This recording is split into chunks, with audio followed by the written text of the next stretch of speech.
Bonsoir.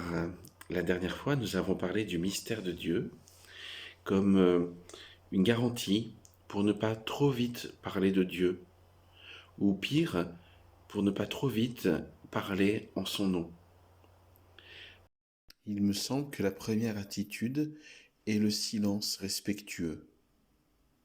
Nous pouvons donc essayer d'avancer doucement et prudemment sur ce chemin qui nous est tracé.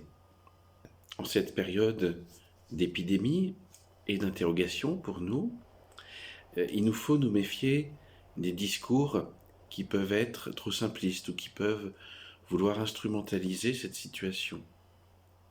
Essayons de voir ce que peut nous dire la foi sur ce que nous vivons. Souvent, on entend dire que ceux qui croient le font par facilité. Au contraire, il me semble que la foi suscite encore plus de questions dans ces périodes de crise. Certes, il y a la vie éternelle, mais ici-bas, c'est dans la pénombre que nous cheminons avec toutes nos questions. En fait, si nous prenons un peu de temps pour nous arrêter, nous voyons que nous sommes comme écartelés entre deux pôles. D'abord, face à la maladie, nous pressentons que nous sommes faits pour quelque chose de plus grand. Face à l'injustice des situations, nous sentons bien que nous sommes plus qu'un tas d'atomes, car un tas d'atomes n'a pas lieu de se révolter face à la maladie, à la mort, à l'injustice.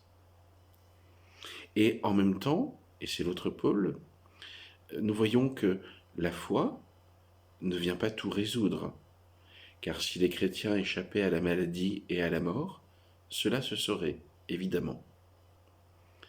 Nous sommes face à nos limites, et il nous faut y consentir comme un préalable. Centrée sur le Christ, la foi chrétienne nous propose une réponse.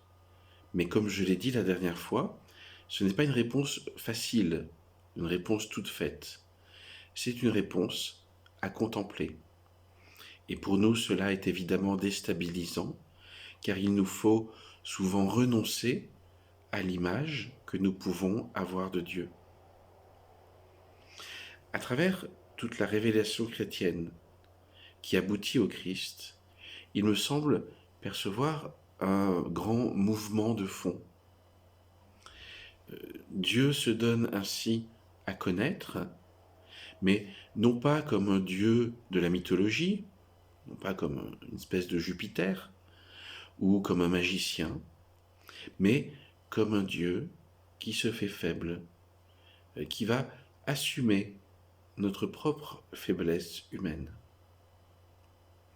Et dans tout l'Évangile, on perçoit bien à quel point Jésus refuse d'être perçu comme un magicien.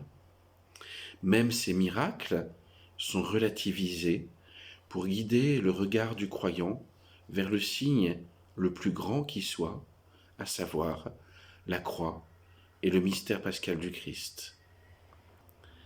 Cette faiblesse, cette vulnérabilité est pour nous le signe du plus grand amour.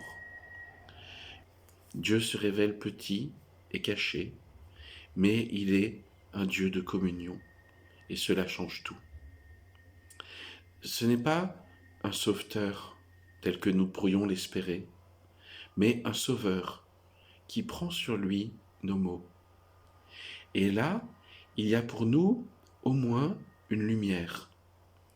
Quand l'espoir n'a plus sa place, quand humainement tout est perdu, il y a encore une place pour l'espérance. Dieu n'a donc pas voulu le mal, mais il nous permet, au cœur du mal, de trouver un chemin pour aller vers lui.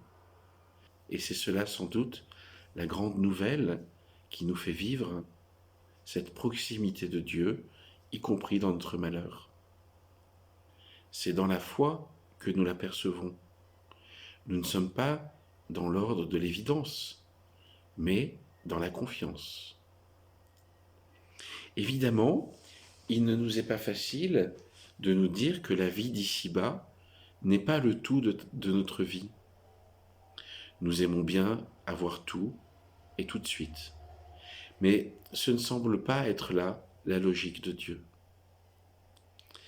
De même, il ne nous est pas facile d'accepter Dieu tel qu'il se donne, parce que nous sommes plutôt habitués à lui dire ce qu'il doit faire ou ce qu'il doit être. Et là encore, cela ne marche pas. Cette réponse que nous donne le Christ est donc avant tout à contempler et à accueillir. Et si nous ne partons pas du Christ, nous allons arriver à une contradiction sur Dieu et sur nous-mêmes. Au cours des siècles, les croyants ont cherché à percer ce qui apparaît véritablement comme le mystère du mal. Et j'utilise volontairement ce mot pour marquer que, sans doute, nous ne pouvons le comprendre qu'à la lumière de Dieu.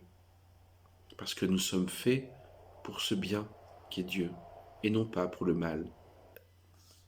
À ce titre, je voudrais laisser la parole à l'abbé Maurice Zindel, grande figure spirituelle du XXe siècle, qui a cherché lui aussi, modestement, à comprendre le mystère de sa propre vie, mystère de vie, mystère de mort, mystère du Christ qui vient à notre rencontre. Toute l'indignation que l'on peut éprouver devant le mal n'a pas de sens s'il n'y a pas une valeur infinie qui est méconnue et piétinée. C'est donc finalement dans les soubassements de ce mystère, il y a toujours un Dieu crucifié depuis l'origine, crucifié à travers toute l'histoire, crucifié jusqu'à la fin du monde, comme Pascal l'a compris, et crucifié éternellement s'il y a des êtres qui tiennent en échec son amour.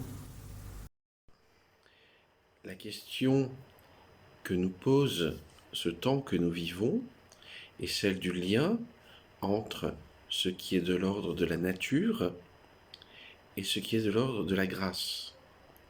Par nature, on entend les lois qui régissent le cours de la vie et le monde. Pensez par exemple au climat, pensons aussi au corps humain, avec ses grandeurs et ses faiblesses. Et par grâce, et on entend cette action de Dieu en l'homme, rendue possible par le Christ. Et c'est là qu'il faut comprendre que l'ordre naturel des choses a sa propre autonomie, mais qu'il est comme contenu dans un ordre plus grand, qui est celui de la grâce, qui est celui de Dieu. Et sans vouloir donner une réponse trop évidente ou trop tranchée, on peut dire qu'il y a un lien entre les deux. Et que ce lien nous permet de passer du monde naturel au monde de la grâce, c'est-à-dire de ce qui représente le but même de notre vie terrestre, trouver Dieu. Et c'est comme cela que l'on peut comprendre cette affirmation peut-être un peu forte de Paul Claudel. Sans doute demanderait-elle à être non pas nuancée, mais au moins accueillie. Dieu n'est pas venu supprimer la souffrance, il n'est même pas venu l'expliquer, mais il est venu la remplir de sa présence. Paul Claudel a sans doute compris l'essentiel, mais on ne peut pas imposer cela. C'est en accueillant cette vérité et en la vivant d'une manière existentielle que nous pouvons l'apercevoir.